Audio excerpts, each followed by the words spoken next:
আসসালামু আলাইকুম আমার প্রিয় বন্ধুগণ, কে কে এই শাকটা খান? এটা হচ্ছে কি শাক বলুন তো? এটা হচ্ছে রাই শাক। রাই শাক চেনেন? আমাদের এদিকে হচ্ছে রাইয়ের শাক বলে এটাকে।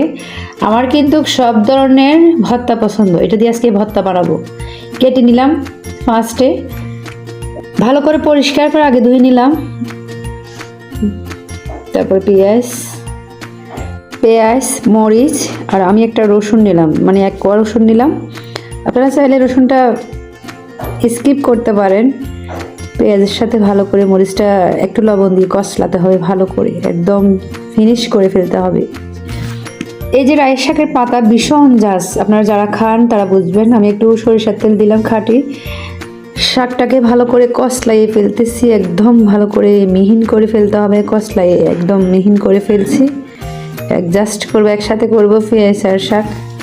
দেখুন আমার কষলানো শেষ, একসাথে করে ফেলছি সব কিছু। এই ভর্তা যারা যারা পছন্দ করেন তারা অবশ্যই একটি করে কমেন্ট রেখে যাবেন। ভীষণ স্বাদ, এটা খেয়ে দেখবেন একবার। যারা খান না তারা খেয়ে দেখবেন।